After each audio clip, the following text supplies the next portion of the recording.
Em 28 de abril de 1945, às 22 horas, o subterrâneo que se estendia 10 metros abaixo do jardim da chancelaria do Reich, em Berlim, abrigava apenas algumas dezenas de pessoas.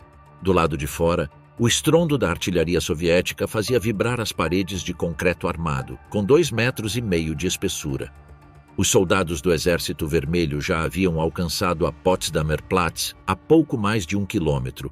Não havia possibilidade de fuga. O Führerbunker não era um refúgio épico. Era um cubo de concreto dividido em 18 salas estreitas, com um teto de 3 metros de espessura e 6 metros de terra compactada por cima. O escritório privado de Hitler media apenas 36 metros quadrados ao todo, incluindo seu dormitório, o de Eva Braun e o banheiro compartilhado. As bombas funcionavam sem parar para retirar a água subterrânea que ameaçava inundar o abrigo. O cheiro de umidade se misturava ao de tabaco envelhecido, comida requentada e ao suor de dezenas de pessoas que estavam há semanas sem sair à superfície. 28 de abril, tarde. O dia 28 de abril de 1945 começou para os habitantes do bunker como qualquer outro daquele último mês, com notícias militares cada vez piores e com a sensação crescente de que os exércitos de socorro que Hitler esperava eram uma ficção. O general de infantaria Hans Krebs, novo chefe do Estado-Maior do Exército, havia comunicado ao marechal Wilhelm Keitel, em seu quartel-general em Fürstenberg, que se as forças de alívio não chegassem em 48 horas, tudo estaria perdido. Keitel prometeu pressionar o general Walter Wenck, comandante do 12º Exército, e o general Theodor Busse, do 9º. As vanguardas de Wenck continuavam sem aparecer. O contexto estratégico era brutal em sua clareza. O primeiro fronte bielorrusso do marechal Georgy Zhukov e o primeiro fronte ucraniano do marechal Ivan Konev haviam completado o cerco de Berlim em 25 de abril. 1,5 milhão de soldados soviéticos apertavam o cerco desde o norte, o leste e o sul. Pelo oeste, o 12º Exército de Wenck avançava a partir do Elba, mas suas forças estavam esgotadas e suas linhas de suprimento no limite. No dia 28, o ponto de combate mais próximo da chancelaria era o bairro de Tempelhof, a 4 quilômetros ao sul. A estação de Anhalter Bahnhof, a apenas 2 quadras do bunker, era alvo de combates encarniçados. Foi à tarde que chegou o golpe que rompeu a pouca compostura que ainda restava no refúgio. Uma transmissão da BBC, captada pelo serviço de rádio do bunker, difundia um despacho da agência Reuters. O Reichsführer SS Heinrich Himmler, o segundo homem mais poderoso do regime nos últimos anos, havia entrado em contato com o conde sueco Folke Bernadotte em Lübeck para negociar a rendição da Alemanha aos aliados ocidentais. Fizera isso sem o conhecimento nem a autorização de Hitler. Himmler havia agido pelas costas em 23 de abril, enquanto Hitler permanecia no bunker. O Reichsführer havia proposto a Bernadotte que transmitisse a oferta de capitulação a Eisenhower. A resposta aliada foi de que qualquer rendição teria de ser incondicional e simultânea em todas as frentes. Himmler não respondeu. Hitler ouviu a notícia e sua reação foi diferente de tudo o que Traudl Jung ou qualquer outro testemunho do bunker havia presenciado antes. Não foi a raiva calculada e teatral das conferências militares, essa ira que o Führer utilizava como ferramenta de pressão sobre seus generais. Foi algo mais sombrio e mais frio. Primeiro, um silêncio. Depois, uma cólera que as testemunhas descreveram como a mais intensa de todas as que tivera no bunker. Himmler era o homem a quem Hitler havia confiado as SS desde 1929, a Gestapo desde 1934, a Polícia do Reich desde 1936. Os campos de concentração desde o início, o Ministério do Interior desde 1943 e nas últimas semanas desesperadas, inclusive o comando do grupo de exércitos do Vístula, onde Himmler havia demonstrado sua total incompetência como comandante de campo. Era o homem em quem Hitler havia depositado mais confiança sistemática do que em qualquer outro, mais do que em Göring, cuja incompetência já era evidente desde 1940. Mais do que em Bormann, cuja lealdade era servil, mas também calculista. A traição de Himmler era diferente em natureza de todas as demais. Hitler ditou imediatamente a expulsão de Himmler do partido e a destituição de todos os seus cargos, consciente de que o Reichsführer estava fora de Berlim e era impossível capturá-lo. Para a designação de seu substituto na chefia das SS, nomeou o Gauleiter Karl Hanke, naquele momento defendendo Breslau. Era uma decisão simbólica. Hanke jamais chegaria a exercer o cargo. Mas havia alguém à mão que Hitler podia alcançar. O SS Gruppenführer Hermann Fegelein era o homem que personificava a conexão entre Himmler e o bunker.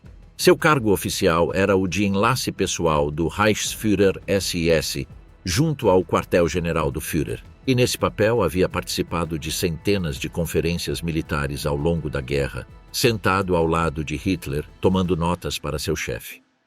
Fegelein tinha 38 anos, era um cavaleiro olímpico de primeira categoria, competira nos Jogos de Berlim de 1936, um oficial das Waffen-SS que se destacara em campanhas de tanques na frente oriental e um homem que conseguira se inserir no círculo mais íntimo de Hitler por duas vias simultâneas, seu papel como emissário de Himmler e, desde junho de 1944, seu casamento com Gretel Braun, irmã mais nova de Eva. Essa dupla ligação, com o poder e com a intimidade familiar do Führer, lhe dava uma posição aparentemente inexpugnável. Fegelein havia abandonado seu posto em 26 de abril, 2 dias antes. Pegou roupas civis em seus quartéis na chancelaria, reuniu grandes quantias de dinheiro em marcos alemães e moedas estrangeiras e refugiou-se em um apartamento privado no bairro de Charlottenburg, nos subúrbios ocidentais de Berlim. Seu plano era claro: esperar o momento oportuno para fugir para o oeste e atravessar para a Suécia ou Suíça. Ao fazer isso, abandonava seu posto em tempo de guerra, desertava de fato do serviço de combate e traía o homem com quem compartilhava a mesa todos os dias.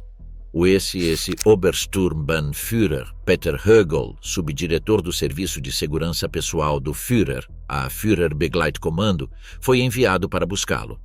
Quando os homens de Högel entraram no apartamento de Charlottenburg, o encontraram embriagado, na companhia de uma mulher não identificada que escapou pela janela antes que pudessem identificá-la.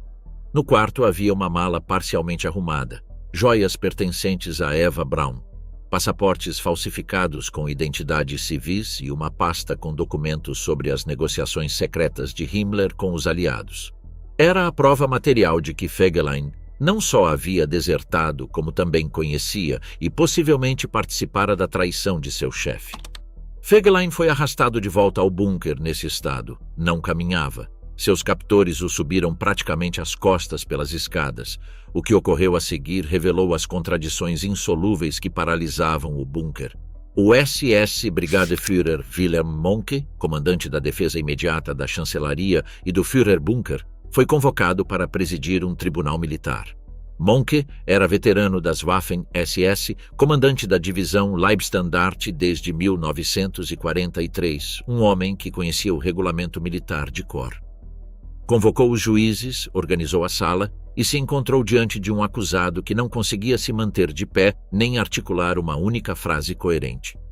O artigo correspondente do regulamento era inequívoco. Nenhum soldado podia ser julgado em estado de embriaguez. Mohnke encerrou o procedimento e o adiou. Não adiantou. No bunker, naquela hora, o procedimento era irrelevante. Eva Braun interveio junto a Hitler. Fez isso, segundo os testemunhos dos presentes, com uma serenidade impressionante, sem súplicas nem choro. Expôs que Fegelein era o pai do filho que sua irmã Gretel esperava, que Gretel estava com 8 meses de gravidez e que a criança não tinha culpa de nada do que seu pai tivesse feito. Hitler ouviu. E foi implacável. O parentesco de cunhado não pesou nada. A gravidez de Gretel Braun não pesou nada. A lógica puramente militar de que Fegelein não podia ser julgado naquele estado não pesou nada. Na madrugada de 28 para 29 de abril, no jardim da chancelaria ou em suas imediações, as fontes divergem quanto ao local exato. O SS Gruppenführer Hermann Fegelein foi levado à superfície e executado por membros do Serviço de Segurança Pessoal do Führer. O cadáver foi abandonado nos jardins devastados da chancelaria, entre escombros e crateras de artilharia. Semanas depois, os peritos soviéticos encontrariam o corpo. Sua filha Eva Barbara Fegelein nasceria em 5 de maio de 1945, 5 dias depois de seu pai ter sido executado. 5 dias depois de seu tio político e sua cunhada também terem morrido naquele mesmo porão. Poucas horas depois da execução de Fegelein, na meia-noite que separava 28 de 29 de abril, com a artilharia soviética reduzindo metro a distância entre as linhas defensivas alemãs e a chancelaria, Adolf Hitler celebrou uma cerimônia que havia adiado por 13 anos.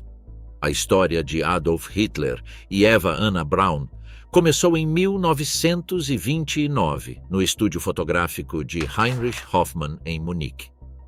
Eva tinha 17 anos e trabalhava como assistente de Hoffmann, o fotógrafo oficial do Partido Nazista. Hitler tinha 40. Segundo o próprio Hoffmann, na primeira vez em que se viram, Eva perguntou às suas colegas quem era aquele homem de bigode que pedia tantas fotos.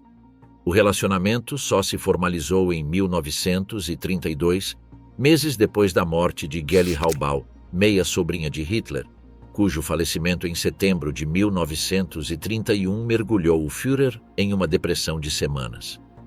Eva Braun tinha 20 anos quando Hitler a tornou sua companheira fixa. Ele tinha 43.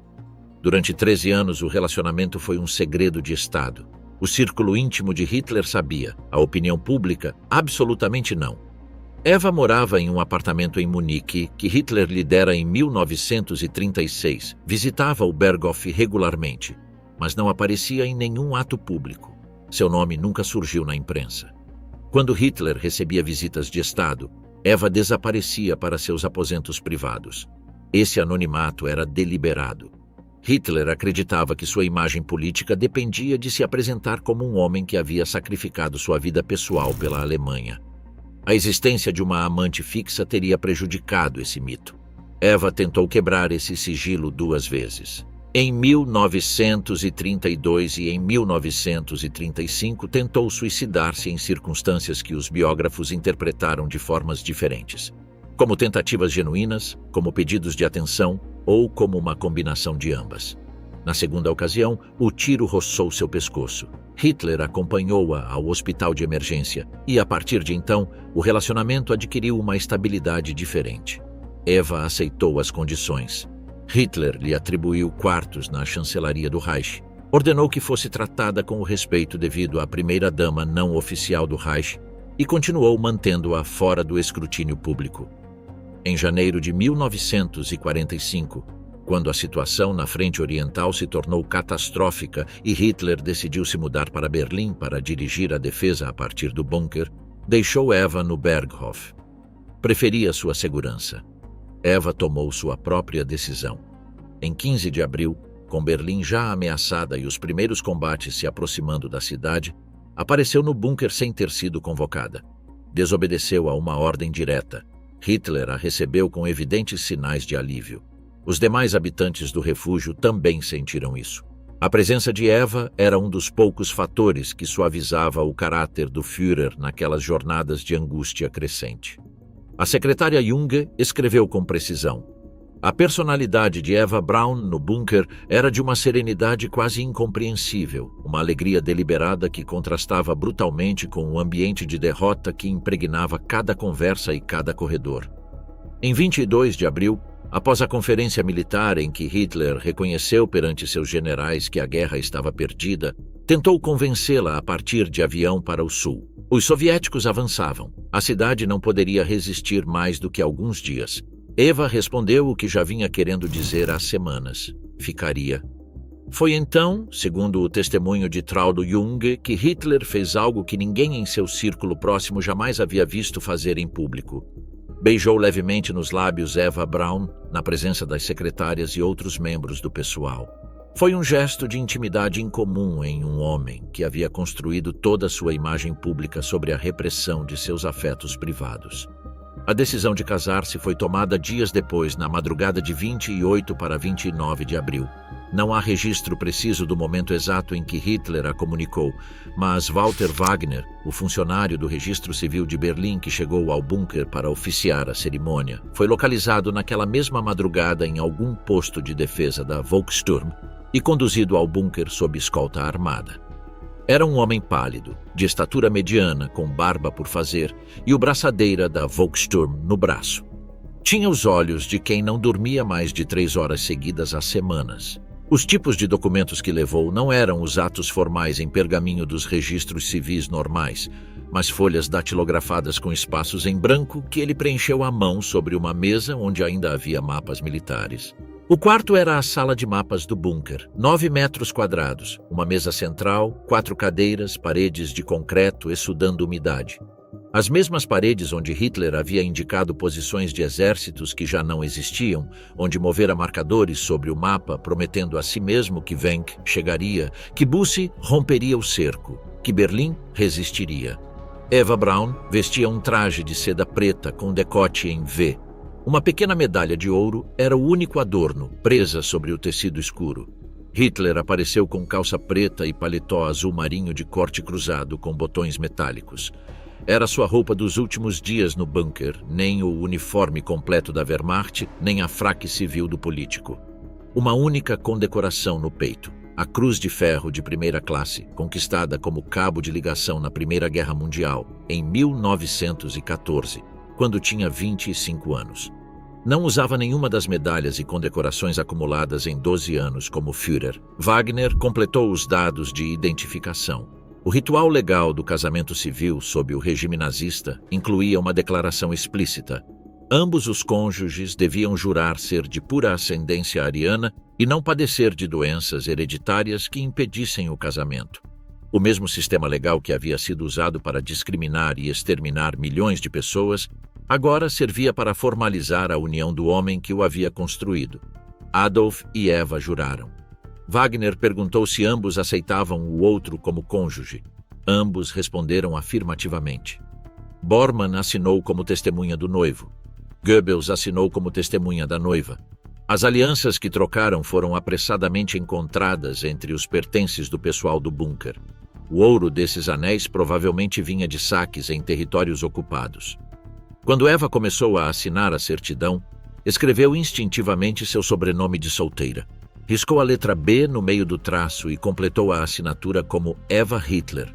Walter Wagner pegou o boné da Volkssturm que um soldado das SS lhe entregava. Caminhou pelas escadas mal iluminadas do bunker, ainda sacudindo a poeira de gesso deixada pelos bombardeios sobre o uniforme, e foi escoltado de volta à superfície. As investigações pós-guerra nunca conseguiram localizá-lo. Desapareceu na Batalha de Berlim.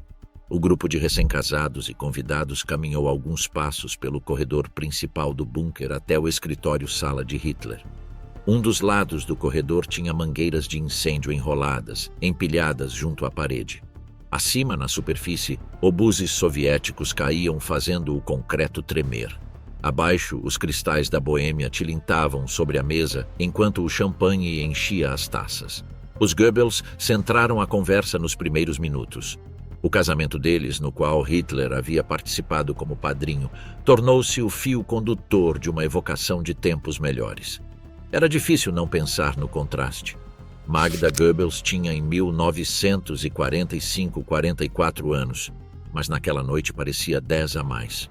Com olheiras, pele amarelada, voz apagada, vestida com o que pôde colocar naquele porão. Hitler a conhecera em 1931, quando era uma mulher de beleza escandalosa, alta, loira, traços regulares e elegância natural que deslumbrava qualquer um em uma sala, e se apaixonara por ela antes mesmo de Goebbels aparecer em sua vida. O contraste entre a lembrança e a presença era evidente demais para que alguém ignorasse. Hitler comeu muito pouco, não bebeu nada além de água durante o jantar. Eva Braun, por sua vez, bebeu champanhe suficiente para se animar de forma visível. Foi ela quem chamou os coronéis Gunsch e von Below quando apareceram pelo corredor os 2 ajudantes pessoais de Hitler e os arrastou para a celebração. Foi ela quem conseguiu que Hitler erguesse sua taça e brindasse. Foi, segundo todos os presentes que sobreviveram para contar, a única pessoa no bunker que naquela noite parecia genuinamente viva. A festa logo enfraqueceu. Formaram-se 2 grupos. Em um, Hitler, Bormann e Goebbels deixaram as lembranças dos casamentos para cair no terreno das traições. Göring, Himmler, todos os que haviam abandonado o barco. O rosto de Hitler se fechou, deixou de intervir. No outro grupo, afetado pelo champanhe, algumas lágrimas rolaram sem que ninguém dissesse nada em voz alta. As explosões da artilharia soviética faziam o concreto tremer e desprender pedaços de gesso que caíam sobre as taças com um som seco, como granizo. Eram aproximadamente 2 horas da madrugada de 29 de abril de 1945. A lua de mel de Adolf e Eva Hitler durou menos de 30 horas. Hitler levantou-se da mesa antes de terminar a sobremesa e chamou Traudl Jung. Os convidados retiraram-se para seus quartos. O Führer havia perdido o aspecto rejuvenescido e quase caloroso que mostrara durante o casamento. Voltava a ser o homem prematuramente envelhecido que Jung descreveu em suas memórias com uma precisão que nenhum documento clínico teria superado. Traudl Jung, que havia ficado viúva poucas semanas antes, seu marido, o capitão Hans Jung, havia morrido na Frente Oeste em agosto de 1944. Era a mais jovem das 4 secretárias de Hitler. Tinha 24 anos. Entrou ao serviço do Führer em 1942, convocada por acaso quando uma das secretárias titulares adoeceu. Para ela, aquelas horas da madrugada de 29 de abril tinham uma dimensão de irrealidade que descreve com exatidão. Não conseguia processar que estava transcrevendo taquigraficamente o testamento do homem mais poderoso da Europa, em um porão de Berlim, enquanto a cidade queimava lá fora. Hitler começou a ditar com voz trêmula. Sentava-se, levantava-se, apoiava-se na mesa porque o braço esquerdo tremia demais para se sustentar sozinho. As frases saíam entrecortadas no início, mas conforme avançava o ritmo mudou. A voz ganhou força. Jung o reconheceu. Era o Hitler dos discursos da década de 1930, o demagogo dos quartéis de Munique, o orador que havia lotado o estádio de Nuremberg. Às 3 horas da madrugada de 29 de abril de 1945, em um quarto de 9 metros quadrados com as paredes exsudando água, aquele homem ditava o mesmo discurso antissemita que havia pronunciado nas cervejarias de Munique em 1919. A guerra estava perdida. 50 milhões de mortos pesavam sobre a Europa. E ele culpava, como sempre, o judaísmo internacional. O testamento privado foi o primeiro, ditado enquanto Wagner ainda demorava a chegar para o casamento. Hitler interrompeu-o para vestir-se de noivo e retomou enquanto esperava pelo funcionário. A primeira parte era a justificativa do casamento com Eva Braun. Nela reconhecia que, durante sua vida política, havia decidido não se comprometer com o casamento, mas que no final decidira casar-se com a mulher que voluntariamente viera a Berlim, cercada para compartilhar seu destino. A frase central daquele parágrafo sintetizava toda a relação. Este casamento, escrevia, compensaria o que ambos haviam perdido pelo serviço ao povo alemão. Era a linguagem de um homem que havia tratado Eva Braun como um bem privado, que não podia exibir em público, que a manteve em anonimato para protegê-la, mas também para silenciá-la, e que no último momento a reconhecia formalmente. O testamento privado continuava com as disposições patrimoniais. Tudo o que possuía pertencia ao partido. Se o partido deixasse de existir, passaria ao Estado. Se o Estado desaparecesse, a decisão era irrelevante. A coleção de pinturas que adquirira ao longo dos anos, muitas delas obras-primas retiradas de museus e coleções privadas de territórios ocupados, deveria ser destinada à galeria de arte que pretendia construir em Linz, sua cidade natal na Áustria. Nomeava Martin Bormann como albaceia com plenos poderes. Autorizava Bormann a distribuir objetos de valor pessoal entre familiares e colaboradores que conhecia bem, e concluía com a frase que fechava o círculo. Ele e sua esposa escolhiam a morte para evitar a desonra da derrota ou da capitulação e pediam ser incinerados no local onde prestaram serviço. O testamento político foi ditado após o casamento, por volta das 3 horas da madrugada. Era um documento de 10 páginas datilografadas. Começava com um resumo de sua vida desde 1914, negando qualquer responsabilidade pessoal no início da guerra. Ela teria sido desejada e provocada pelos estadistas internacionais de origem judaica. Declarava que nunca desejou guerra contra a Inglaterra nem contra a América. Atribuía a traição interna à causa da derrota. A retórica era idêntica à de 1919, idêntica à de Mein Kampf, idêntica a qualquer discurso dos 12 anos de poder.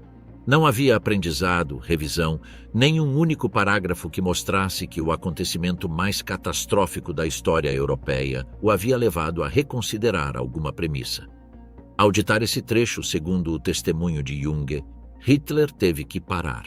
O braço esquerdo tremia com tanta violência que teve de segurá-lo contra a mesa. A palidez habitual tornou-se esverdeada.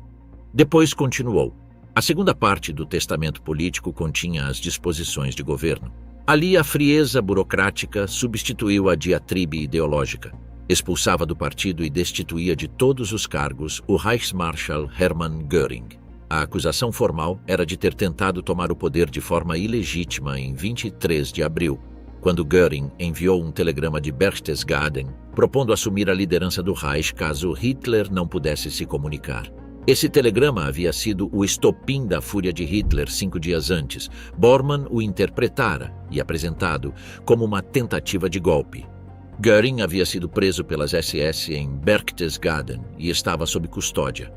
Agora era expulso formalmente, expulsava do partido e igualmente destituía de todos os cargos o Reichsführer SS Heinrich Himmler, acusado de negociações secretas com o inimigo. A ironia era que Himmler, o homem que havia construído o aparato de terror mais eficiente da história moderna, o arquiteto dos campos de extermínio, responsável pelo assassinato de milhões de pessoas, era oficialmente expulso do partido nazista por tentar, em seus últimos dias, salvar a própria vida negociando com os aliados. Em seu lugar, nomeava o grande almirante Karl Dönitz como novo presidente do Reich e comandante em chefe das Forças Armadas. A escolha de Dönitz era significativa. O almirante não era político. Era um militar puro, comandante da frota de submarinos que custou aos aliados centenas de navios no Atlântico. Um homem de disciplina rígida e lealdade incondicional que nunca questionara nenhuma ordem de Hitler. Ao nomeá-lo, Hitler evitava que o sucessor fosse um dos líderes políticos do partido, Bormann Goebbels, e garantia, ao menos teoricamente, que o Estado continuaria a combater. Goebbels era nomeado chanceler do Reich, Bormann ministro do partido. O restante da lista de ministros era um exercício de governo fantasma, nomes de pessoas em cargos que, em muitos casos, já não existiam como entidades funcionais, conectados a um Reich que naquele momento tinha o tamanho de um porão. O testamento encerrava-se com um parágrafo que tinha a estrutura de testamento pessoal misturado com decreto político. Pedia aos comandantes militares que estimulassem a resistência até o fim. Pedia que, no futuro, fosse parte do código de honra alemão que a rendição de uma cidade ou zona nunca fosse negociável. Pedia obediência ao novo governo. E na última frase, aquela que coroava todo o documento, incumbia a nova chefia do Estado de observar rigorosamente as leis raciais e manter resistência implacável contra o judaísmo internacional. A data ao pé do testamento político era 29 de abril de 1945, 4 horas da manhã. Jung passou o texto à máquina. Menos de uma hora depois, entregou as 10 páginas datilografadas. Hitler convocou Bormann, os generais Burgdorf e Krebs e o Dr. Helmut Fritzsche, subsecretário do Ministério da Propaganda, para assinarem o testamento político. Bormann, Goebbels e o coronel von Below assinaram o testamento privado. Goebbels ficou lendo sua cópia do testamento político. Um ponto específico não o satisfazia. O testamento ordenava aos membros do novo governo que abandonassem Berlim, que colocassem os interesses nacionais acima de seus sentimentos pessoais. Era uma ordem direta de sair e sobreviver para governar. Goebbels foi ao escritório de Hitler e lhe disse isso. Brevemente, sem dramatismo, explicou que Magda e ele haviam decidido morrer junto com seus filhos imediatamente após a morte do Führer. Hitler, exausto, cortou a conversa e entrou em seu quarto. Eva já havia se retirado 2 horas antes e dormia agitada. Goebbels voltou para seu quarto e permaneceu acordado. Às 5h30 da madrugada de 29 de abril, redigiu um anexo ao testamento de Hitler. Era um texto de meia página que, com a linguagem fria e precisa que caracterizava todos os seus escritos, explicava por que se negava a cumprir a ordem do Führer. Seu argumento central era que a lealdade nos momentos extremos era a única prova que valia. Um homem que abandonasse Hitler naquele instante ficaria desacreditado diante da história. E Goebbels, do que mais prezava durante 20 anos de política, era de sua reputação. A segunda razão, não escrita no anexo, mas evidente no contexto, era aquela que o próprio David Solar identificou com clareza. Goebbels sabia exatamente o que aguardava a ele e sua família se caíssem nas mãos dos aliados. No seu Ministério da Propaganda, continuavam chegando telegramas das agências internacionais. Sabia o que estava sendo descoberto nos campos de extermínio da Polônia. Sabia as decisões que os aliados haviam tomado em Nuremberg sobre os responsáveis pelo regime. Sabia que seria julgado, exposto ao escárnio mundial e executado da maneira mais infame possível. Não estava disposto a passar por esse tormento. E não estava disposto a que Magda ficasse à mercê dos soldados soviéticos, nem que seus filhos vivessem o resto da vida com o estigma de seu sobrenome. Na madrugada de 29 de abril, enquanto o bunker finalmente guardava silêncio, em quartos distintos daquele porão, Goebbels e Bormann redigiam suas próprias resoluções finais. Bormann, incapaz de dormir, pegou seu diário e anotou: os traidores Jodl, Himmler e Steiner nos abandonaram à mercê dos bolcheviques. Outro bombardeio pesado. O inimigo informa que os norte-americanos entraram em Munique. Fechou o diário, deitou-se em sua cama e apagou a luz. Um pedaço de gesso caiu sobre seu rosto quando o bunker voltou a tremer. Murmurou um palavrão. Eram 6 horas da manhã de 29 de abril de 1945. Às 9 horas da manhã de 29 de abril, enquanto Hitler dormia após apenas 6 horas de sono inquieto, o major Bernd Freytag von Loringhoven, ajudante do general Krebs, sacudiu seu colega, o capitão Gerhard Bolt. "Você ainda não soube da notícia de ontem à noite?" perguntou com um sorriso irônico. Bolt levou alguns segundos para se situar. "Ontem à noite, nosso Führer se casou", concluiu von Loringhoven. O general Hans Krebs, que dormia no quarto ao lado, acordou com as risadas e repreendeu os dois. "Vocês enlouqueceram? Como ousam zombar assim do nosso comandante supremo?" Era um dos poucos momentos de humor genuíno que o bunker havia presenciado em semanas. O próprio von Loringhoven registrou isso em suas memórias, publicadas décadas depois, sob o título No Bunker com Hitler, e é um dos trechos que melhor capturam a dissonância cognitiva daquele porão. Homens que sabiam que morreriam nas próximas horas e que, mesmo assim, encontravam o gesto humano de rir de algo. Bormann estava de pé desde as 8 horas e já havia tomado uma decisão. Os testamentos políticos e privados de Hitler eram documentos de importância histórica e de aplicação imediata. O novo governo designado precisava ser notificado para poder funcionar. O almirante Dönitz, em seu quartel-general em Plön, na Holstein, a 800 quilômetros ao norte, era agora formalmente o presidente do Reich e ainda não sabia. O marechal Ferdinand Schörner, comandante do Grupo de Exércitos Centro, nos Montes Metálicos da Boêmia, era o novo comandante em chefe do exército e também não sabia. O problema era a comunicação. A antena de radiotelefone VHF que funcionava com um balão cativo caiu durante a noite de 28 para 29 de abril. O cabo que sustentava o balão se rompeu, provavelmente por um impacto de estilhaços. Com isso, o sistema de comunicação de melhor qualidade do bunker, que permitia conversas de voz direta com os quartéis generais externos, foi cortado. O que restava era o teletipo, cujas linhas físicas estavam cada vez mais interrompidas pelos bombardeios, e o telefone convencional, com o qual estabelecer comunicação com o exterior de Berlim era uma operação de azar.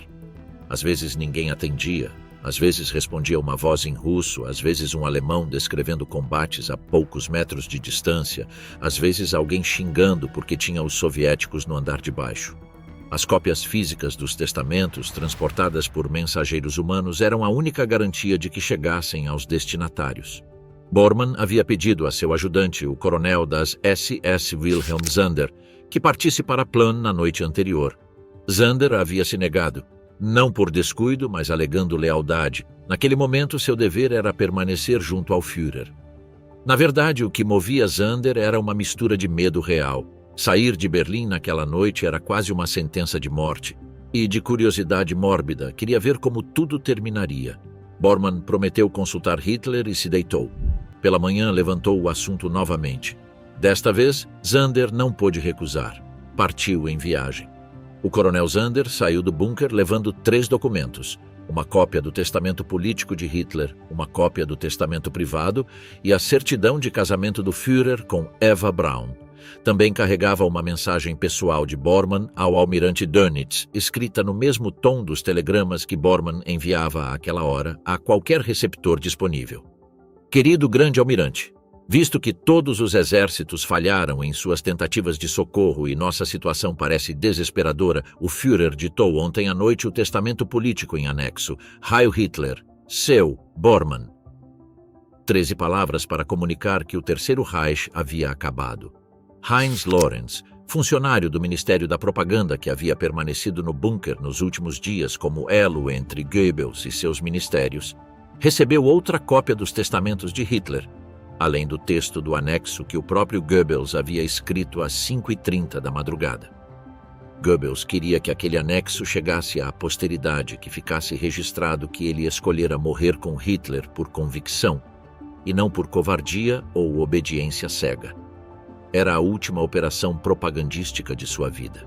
Willy Johann Meyer, um dos ajudantes militares de Hitler, foi designado para levar a cópia destinada ao Marechal Schörner, na Boêmia.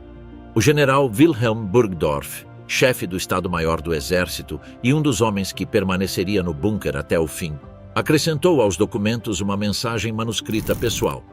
Querido Schörner, envio-lhe em mãos confiáveis o testamento de nosso Führer, que o escreveu ontem ao receber a impressionante notícia da traição de Himmler. Indica uma decisão inalterável. O testamento deve ser publicado assim que o Führer ordenar ou assim que sua morte for confirmada. Com meus melhores cumprimentos e um Heil Hitler. Seu Wilhelm Burgdorf. A frase "assim que sua morte for confirmada" era uma admissão nas entrelinhas do que Burgdorf sabia com certeza. Os 3 mensageiros, junto com o guia-cabo Hummerich, saíram do bunker por volta do meio-dia de 29 de abril, em uma breve pausa na artilharia soviética. O percurso do subsolo da chancelaria até o perímetro defensivo alemão era de poucos quilômetros, mas em 1945, aqueles quilômetros eram uma geografia de apocalipse. As ruas do centro de Berlim estavam há semanas sem carros civis. As fachadas dos prédios eram muros sem janelas, alguns milagrosamente ainda de pé, outros já desmoronados, formando montanhas de escombros que bloqueavam o trânsito. Os corpos de soldados de ambos os lados e de civis estavam há dias sem remoção. O cheiro de cadáveres em decomposição misturado à fumaça dos incêndios criava uma atmosfera que os sobreviventes do assalto a Berlim descreveram unanimemente como o cheiro mais impossível de esquecer de toda a guerra. Hummerich conhecia os itinerários menos expostos. Cruzaram áreas controladas pelos alemães, aproveitando o sistema de esgotos e túneis do metrô que percorria o subsolo da cidade. Alguns desses túneis estavam parcialmente alagados, outros continham cadáveres flutuando. O sistema de metrô de Berlim havia sido aberto como refúgio para a população civil nos últimos dias do assalto. Os trens já não funcionavam, mas os túneis abrigavam milhares de pessoas. Famílias inteiras, feridos, soldados em retirada, esse com ordens de fuzilar qualquer um que tentasse fugir. Em uma mistura de humanidade que o fotógrafo soviético Yevgeny Kaldei, um dos primeiros a entrar no sistema após a rendição, descreveria como uma das imagens mais impressionantes de toda a guerra.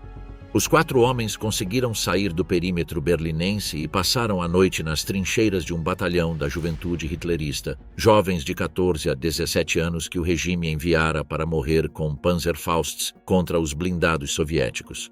Daquelas trincheiras, alcançaram a pequena ilha de Pfauen, no rio Havel, a noroeste de Berlim, onde deveriam ser recolhidos por 2 hidroaviões. Os hidroaviões nunca chegaram. Esperaram.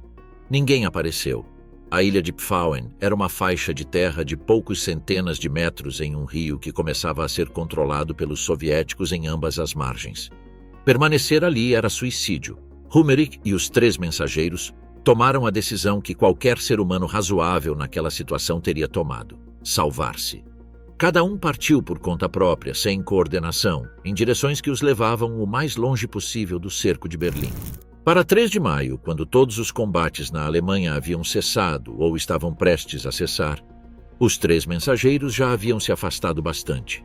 Zander foi capturado pelos aliados ocidentais em 12 de maio, perto de Berchtesgaden, com seus documentos intactos. Lorenz também foi capturado pelos ocidentais em Hanover, com sua cópia. Johann Meyer foi detido pelos britânicos em sua cidade natal, Iserlohn, em dezembro de 1945, meses após o fim da guerra. Tinha os documentos escondidos em garrafas enterradas no jardim de sua casa. Os três foram interrogados extensivamente. Os testamentos de Hitler foram encontrados, preservados e transformados em provas documentais nos julgamentos de Nuremberg. O bunker, que na época não soube de nada disso, permaneceu naquela manhã de 29 de abril em um isolamento ainda mais completo. O major Freytag von Loringhoven e o capitão Gerhard Bolt, os dois oficiais do Estado-Maior do general Krebs, que haviam rido do casamento de Hitler às 9 da manhã, receberam naquele mesmo dia permissão para sair do bunker com a missão oficial de tentar contatar os exércitos externos. Hitler lhes apertou a mão, desejou sorte e assinou seus salvo-condutos. Foram acompanhados pelo coronel Rudolf Weiss. Os três conseguiram atravessar as linhas soviéticas com seu guia, alcançaram a margem oeste do Havel e se uniram às forças do grupo de exércitos do general Wenck. Weiss morreria combatendo nos dias seguintes. Bolt e von Loringhoven conseguiram escapar para o oeste, onde foram capturados pelos britânicos quando a guerra já havia terminado. Von Loringhoven foi interrogado, libertado, viveu até os 93 anos e publicou suas memórias em 2005. Suas lembranças do bunker são uma das fontes primárias mais rigorosas sobre o que ocorreu nesses últimos dias. Por volta do meio-dia de 29 de abril, quando Hitler acordou e foi informado de que as cópias dos testamentos haviam saído, o bunker já havia perdido a maior parte dos oficiais jovens que restavam. Os que permaneciam eram aqueles que haviam decidido que não havia nenhum lugar para onde ir. Para quem nunca viu os planos do Führerbunker, é difícil imaginar a escala do espaço onde esses eventos ocorreram. O andar inferior, onde vivia Hitler, estava dividido em duas partes por um corredor central de 17 metros de comprimento e 3 metros de largura. Aos lados do corredor abriam-se os quartos. À direita, a sala de mapas onde havia ocorrido o casamento. À esquerda, a enfermaria, os quartos do médico Theodor Morell, que havia deixado o bunker doente uma semana antes, os quartos de Goebbels e Bormann, o quarto dos serventes e a central telefônica. Ao fundo do lado direito estavam os banheiros comuns e o quadro de luzes. As dependências privadas de Hitler eram as mais reservadas. Um minúsculo vestíbulo conectava a um escritório muito pequeno e ao quarto de Eva Braun. Do escritório, acessava-se o quarto de Hitler e o banheiro compartilhado. Tudo isso ocupava cerca de 36 metros quadrados. O mobiliário era miserável. Uma cama de campanha, um pequeno armário, uma cômoda e um cofre. Uma única pintura pendurada na parede, o retrato de Frederico, o Grande, pintado por Anton Graf, que Hitler havia trazido de seu escritório na Casa Parda de Munique e que as vibrações dos obuses haviam torto. Sobre a escrivaninha, emoldurada em um porta-retratos, a fotografia de sua mãe Clara. O sistema de ventilação e aquecimento funcionava, mas o ar estava sempre viciado. A umidade era constante. Os geradores a diesel forneciam eletricidade. A água vinha de poços próprios. O bunker tinha autonomia material para sobreviver, mas não podia sobreviver psicologicamente. No andar superior, tecnicamente o Vorbunker, construído em 1936, vivia o serviço doméstico, os ajudantes militares e as secretárias. Ali também estavam Magda Goebbels com seus 6 filhos, Helga, Hildegard, Helmut, Holdine, Hedwig e Heidrun, de 12 a 4 anos de idade. Desde as 11 da manhã, quando Hitler acordou, a rotina foi a mesma dos dias anteriores. Eva o ajudou a se vestir, o que envolvia dificuldade devido aos tremores no braço e na perna esquerda. Tomou um pequeno café da manhã. A conferência militar do meio-dia ocorreu com poucas informações novas. O general Krebs expôs uma situação que todos já conheciam. Os soviéticos avançavam do norte, cruzando o Spree, combatiam na estação de Anhalt, a 2 quadras do bunker, e nos arredores do Ministério do Ar, na Wilhelmstrasse. As munições estavam criticamente escassas. O motorista Erich Kempka havia transportado pessoalmente suprimentos aos defensores da estação de Anhalt, onde em algum momento os soldados tiveram que se defender com paralelepípedos por falta de projéteis. Sobre Wenck, nada. Sobre Busse, nada. Sobre Holst, nada. Sobre... Nas horas da tarde de 29 de abril, Hitler fez uma ronda pelos corredores do bunker.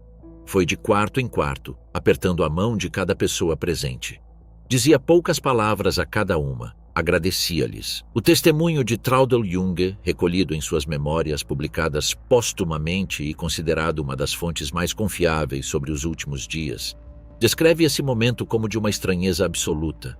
Hitler já não dava ordens nem conduzia uma guerra. Estava despedindo-se. Havia em sua expressão algo que ela definiu como ausência. Naquela tarde também se registrou um episódio que revelou claramente o estado de espírito real de Hitler. O Dr. Werner Hase, médico que havia substituído Morel, foi chamado ao escritório do Führer. Hitler expôs sua preocupação. Os frascos de cianeto que tinham para suicídios haviam sido fornecidos por Himmler, e Himmler era um traidor. Existia a possibilidade de que as cápsulas fossem falsas, contendo um sedativo em vez de veneno letal. Hitler resolveu o problema com uma frieza que deixou o médico sem palavras. Propôs testar a eficácia do veneno em sua cadela Blonde. Era uma pastora alemão que Hitler tinha desde 1941 e a qual, segundo a enfermeira Erna Flegel e a secretária Jung, dedicava longas horas de companhia no bunker, sua única distração nas últimas semanas. Blonde acabara de ter uma ninhada de filhotes. Haas preparou uma seringa e injetou o líquido de um dos frascos na cadela. A morte foi quase instantânea. Hitler observou o corpo do animal com expressão compungida. Chamou seu ajudante pessoal, o esse Standartenführer Otto Gunsche, e ordenou que enterrasse a cadela e seus filhotes no jardim da chancelaria. Gunsche levou os corpos para fora em uma caixa de papelão, cavou um buraco naquele jardim devastado pelos obuses, matou os filhotes a tiros e os enterrou todos. A artilharia soviética havia retomado o fogo enquanto ele fazia isso. Eva Braun, segundo Erna Flegel, que prestou depoimento aos investigadores norte-americanos em 1945, queixou-se apenas do envenenamento da cadela. Por volta das 21 horas de 29 de abril, chegou ao bunker a notícia da morte de Benito Mussolini. O Duce havia sido capturado por partidários comunistas no dia anterior, 28 de abril, junto à sua amante Clara Petacci, enquanto tentava fugir para a Suíça disfarçado de soldado alemão. Ambos foram fuzilados na vila de Giulino di Mezzegra, às margens do Lago de Como. Naquela mesma tarde, seus cadáveres e os de outros dignitários fascistas foram pendurados de cabeça para baixo na Piazzale Loreto de Milão, a mesma praça onde, no ano anterior, o regime havia exposto os corpos de 15 partidários executados. As versões sobre como a informação chegou ao bunker divergem. Alguns testemunhos mencionam um telegrama lacônico, outros que foi uma transmissão de rádio italiana que relatou em detalhe os pormenores da execução e do escárnio público dos cadáveres. O que é certo é que a notícia caiu sobre os presentes como uma sentença. Hitler e Eva Braun já haviam tomado a decisão de que seus corpos seriam incinerados. Essa notícia reforçou essa decisão. A reunião militar daquela noite foi a mais desoladora. O general Krebs transmitiu as 5 perguntas de Hitler sobre o paradeiro dos exércitos de socorro ao general Alfred Jodl, chefe do Estado-Maior de Operações do OKW, por rádio. Perguntavam sobre Wenck, sobre o 9º Exército, sobre as vanguardas de Holste. Esperaram a resposta em vão por horas. Bormann enviou naquele mesmo dia 2 telegramas a Dönitz. O primeiro exigia medidas contra os traidores do norte da Alemanha. O segundo, mais inquietante, estava dirigido aos subordinados em Berchtesgaden, que guardavam o Marechal Hermann Göring sob prisão domiciliar desde 23 de abril. Se Berlim e nós cairmos, os traidores de 23 de abril devem ser exterminados. O comandante da prisão desobedeceu a ordem. Bormann nunca soube. Na madrugada de 30 de abril, finalmente chegou a resposta de Jodl às 5 perguntas de Hitler. As vanguardas de Wenck estavam bloqueadas ao sul do lago Schwillow. O 9º Exército estava cercado, tentando abrir caminho. Holst havia passado à defensiva, não havia socorro possível. Para Hitler, foi a confirmação do que já sabia, do que no fundo vinha sabendo há semanas. O coronel Nikolaus von Below, ajudante de campo da Luftwaffe que havia servido ao seu lado durante 8 anos, saiu do bunker naquela noite com uma última mensagem para o Marechal Wilhelm Keitel. Hitler entregou-lhe uma nota que von Below memorizou e destruiu antes de ser capturado pelos soviéticos, por precaução. Quando, 2 dias depois, em 2 de maio, alcançou o quartel-general de Dönitz em Plön, Hitler já estava morto há 24 horas. Von Below foi um dos últimos homens a sair do bunker com vida. A noite de 29 para 30 de abril foi longa e pesada. Em algum momento dessas horas, Hitler e Eva Braun se reuniram com Goebbels, Bormann e os poucos que permaneciam para uma última velada no corredor-salão do bunker. Bebeu-se mais champanhe. Falou-se pouco. O testemunho de quem esteve presente descreve o silêncio pesado, interrompido apenas pelas explosões que faziam cair pó de gesso do teto sobre as taças de cristal de Boêmia. O dia 30 de abril amanheceu com um dado novo e definitivo. O general Helmut Weidling, comandante da defesa de Berlim, informou ao quartel-general do bunker que a resistência no centro da cidade só poderia se sustentar, no máximo, por mais 1 ou 2 dias. As munições estavam esgotadas, não havia reforços, a cidade já era um verdadeiro massacre. A resposta de Jodl havia chegado na madrugada. Weidling a confirmou de dentro do bunker. Não restava mais nada. Hitler passou a manhã com sua rotina habitual, que nos últimos meses de vida havia se tornado um ritual quase obsessivo. Acordou tarde, lavou-se com cuidado, barbeou-se meticulosamente e se perfumou com água de colônia. Eva o ajudou a se vestir. Tomaram um café da manhã. A última conferência militar de sua vida foi realizada perto do meio-dia. Foi breve. Almoçou com as secretárias e a cozinheira Manziali. Espaguete, segundo o cardápio habitual. A conversa foi normal, quase absurdamente normal, como se nenhum dos presentes quisesse nomear o que todos sabiam que iria acontecer. Depois de comer, Hitler se despediu individualmente dos que permaneciam no bunker. Foi sala por sala, corredor por corredor. Eram poucas dezenas de pessoas, soldados, secretárias, médicos, assistentes. Apertou suas mãos, disse poucas palavras, a alguns não disse nada. Por volta das 14 horas, Hitler falou pela última vez com o general Weidling. Concedeu-lhe permissão para tentar romper o cerco e evacuar os sobreviventes do bunker em direção às linhas alemãs no oeste. Não era uma rendição, era uma fuga. Weidling recebeu a autorização formal por volta das 13 horas. Foi entre as 15 horas e 15 horas e 15 minutos do dia 30 de abril que Hitler realizou sua última despedida pública dentro do bunker. Convocou no corredor do andar superior todas as mulheres que ainda estavam presentes: Magda Goebbels, Traudl Junge, Gerda Christian, a cozinheira Constance Manziali e Fräulein Krüger, secretária de Bormann, que havia chegado de um bunker próximo.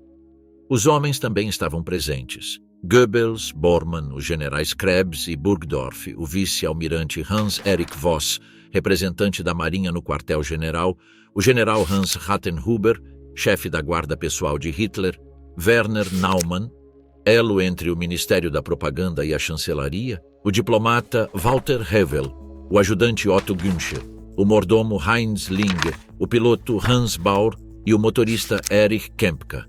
Eva Braun liderava o grupo. Abraçava as mulheres. Os homens beijavam-lhe a mão. Estava pálida, mas controlava sua emoção. Conseguia até manter um mínimo de sorriso.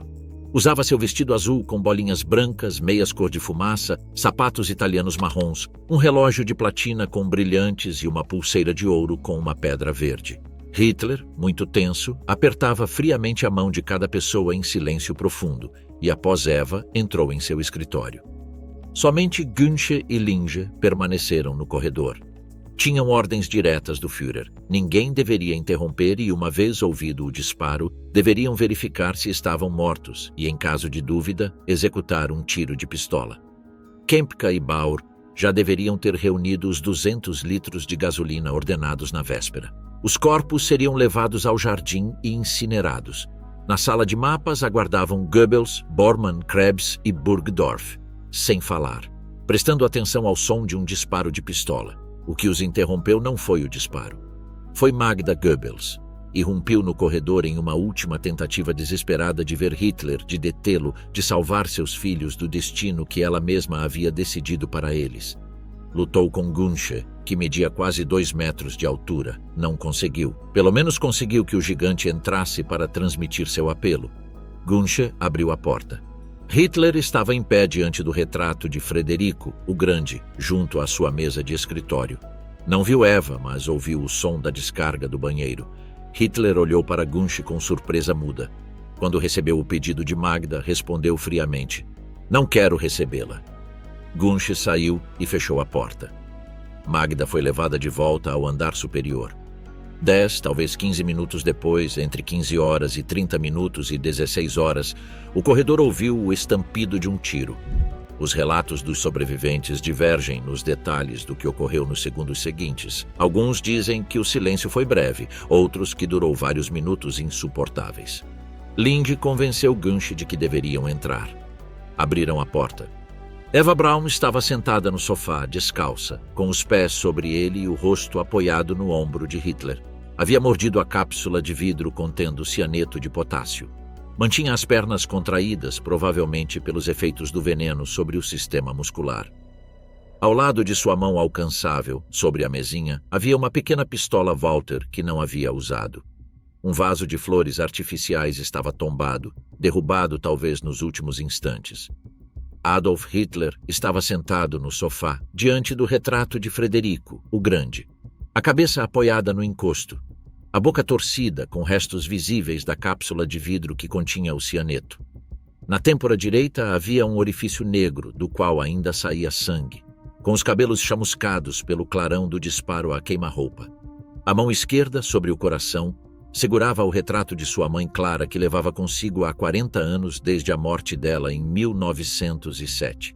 A mão direita pendia inerte ao lado do sofá, tendo largado a pistola Walter 7,65 que estava no chão. Depois que Gunsch e Ling entraram, chegaram Goebbels e Bormann. Juntou-se a eles Arthur Axmann, chefe das juventudes hitlerianas, que havia ido ao bunker para se despedir de Hitler e só pôde vê-lo morto.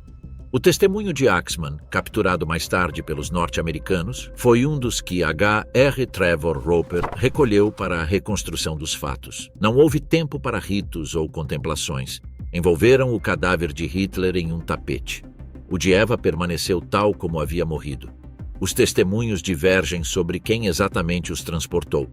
A primeira versão aponta vários SS com 2 macas. A segunda menciona Ling e Bormann carregando os corpos nos ombros, a terceira Kempka e Gunsch. O que é unânime é o destino, a escada de emergência, o jardim destruído. O jardim da chancelaria era um cenário de crateras e escombros. Os prédios ao redor estavam destruídos ou em chamas. A artilharia soviética continuava disparando em intervalos irregulares sobre o setor. Os corpos foram depositados no fundo de um dos buracos deixados pelos projéteis, a poucos metros da saída de emergência do bunker.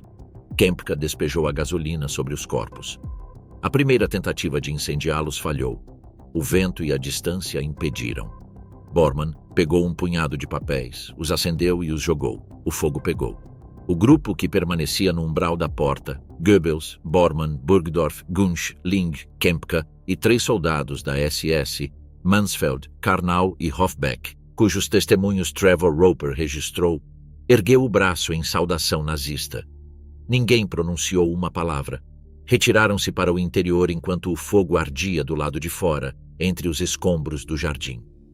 Durante o tempo em que permaneceu em chamas, a artilharia soviética disparou várias rajadas sobre o setor. Os que contemplavam a cremação tiveram de se refugiar no bunker em diversas ocasiões. Os testemunhos divergem sobre se a cremação foi completa ou se restaram fragmentos.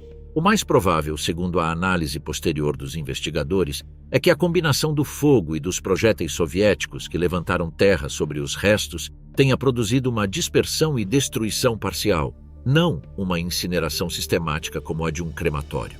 O fato de Magda Goebbels ter escolhido morrer com seus filhos, em vez de tentar salvar ao menos a vida das crianças, algo que o comando soviético provavelmente teria aceitado, tem sido objeto de amplo debate historiográfico. A análise mais documentada indica que Magda era uma crente autêntica na ideologia nazista, não uma seguidora oportunista, e realmente acreditava que seus filhos não poderiam viver em um mundo sem o nacional-socialismo. Joseph Goebbels e Magda saíram do bunker por volta das 20 horas e 30 minutos. Os relatos sobre a morte deles são contraditórios. Gunsch e Rattenhuber declararam que ambos se suicidaram com cianeto, mas também há versões que indicam que receberam tiros além do cianeto.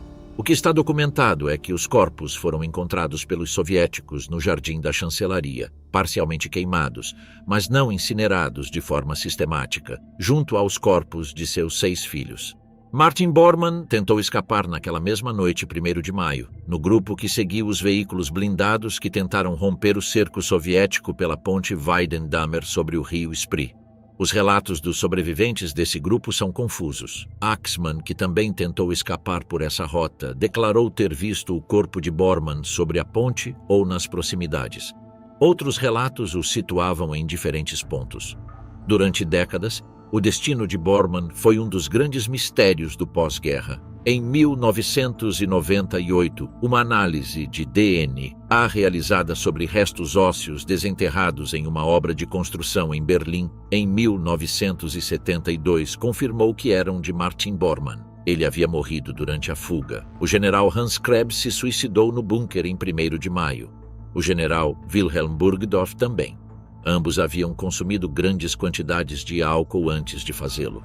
O vice-almirante Voss, o piloto Baur, o mordomo Linge, o general Rattenhuber e o diplomata Hewell foram capturados pelos soviéticos. A maior parte deles passou anos na prisão soviética.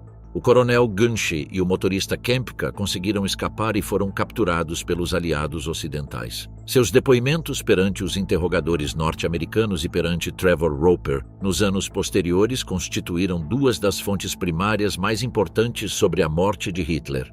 Traudl Junge, Gerda Christian e Constanze Manziali escaparam do bunker durante a noite de 1º de maio, misturadas a grupos de soldados que tentavam romper o cerco. Junge e Christian sobreviveram. Manziali desapareceu e nunca foi localizada. Em 2 de maio, às 15 horas, o general Weidling assinou a rendição formal da guarnição de Berlim perante o general Chuikov. A última grande batalha da Segunda Guerra Mundial no teatro europeu acabava de ser concluída. Os soviéticos estimaram suas perdas na Batalha de Berlim entre 16 de abril e 2 de maio de 1945 em mais de 80 mil mortos e cerca de 275 mil feridos.